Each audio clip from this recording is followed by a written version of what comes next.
C'est des sujets d'importance qui concernent le Grand Sud Caraïbe.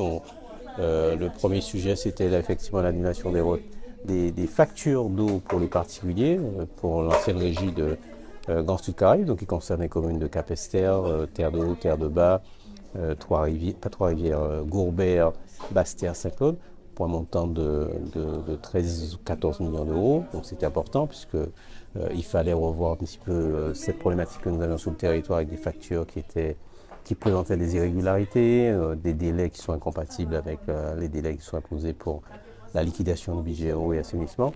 Et donc, il nous a paru, en tout cas, compte tenu que nous avions déjà provisionné ces sommes dans nos comptes, ben, c'était d'annuler pour repartir de plus belle et permettre, en tout cas, qu'il y ait une meilleure visibilité, en tout cas, de la facturation qui est opérée aujourd'hui par le CMGAG, en permettant à ce que tout de pouvoir s'en sortir, quoi.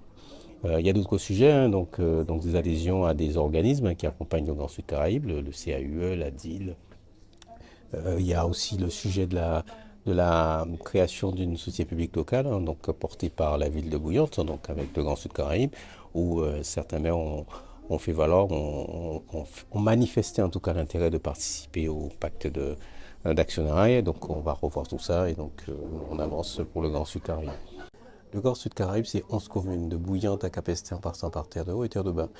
C'est la première des choses que je dis, c'est un principe chez moi. La deuxième chose que je dis, c'est que chacune des communes a des potentialités, des atouts pour lui permettre de se développer sans être en concurrence les unes par rapport aux autres, mais être en complémentarité. Et donc, par conséquent, c'est pas parce que je suis le président et maire de la ville de Bouillante qu'il faut voir chaque fois qu'il y a une action qui est portée par le Grand Sud Caraïbe sur Bouillante que c'est un favori, une forme de favoritisme à l'égard de mon territoire. Je rappelle que la desserte entre Bouillante et Terre de Bas est inscrite dans le schéma régional des infrastructures de transport, qui est un schéma régional porté par la région Guadeloupe et qui a du sens. L'idée, c'était de permettre de desservir la côte sous le vent, et c'est vrai que pour le moment, au niveau de la côte sous le vent, le seul endroit où on a les conditions sont propices pour une activité de ce type-là, c'est Bouillante. Alors certains évoquent dans ça là-bas, je rappelle que c'est un site protégé, qui a des niveaux de classement et des contraintes réglementaires qui ne sont pas compatibles avec une activité de cette sorte-là. Donc c'est pour ça que c'est de Bouillante.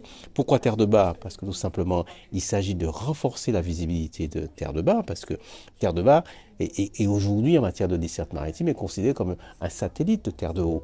Et donc l'idée, c'est de renforcer la visibilité, de pouvoir dire, oui, oui, il y a une manière d'arriver au set autrement que sur Terre de Haut, c'est par Terre de Bas. Après, on pourra regagner Terre de Haut pour renforcer cette visibilité-là et renforcer l'attractivité. Et donc, effectivement, les élus ont fini par comprendre que c'est une expérimentation, puisqu'il n'y a pas de concurrence directe.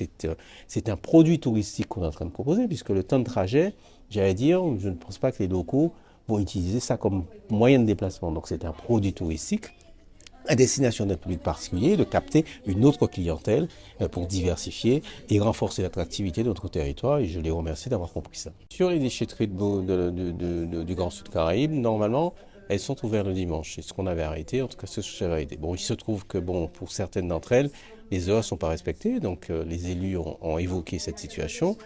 Et ils ont réaffirmé à l'unanimité qu'ils veulent que ça soit ouvert le dimanche. Donc on reprécisera les choses et d'ici à ce que je communique les horaires définitifs, en tout cas, les déchetteries de notre périmètre communautaire seront ouvertes le dimanche matin.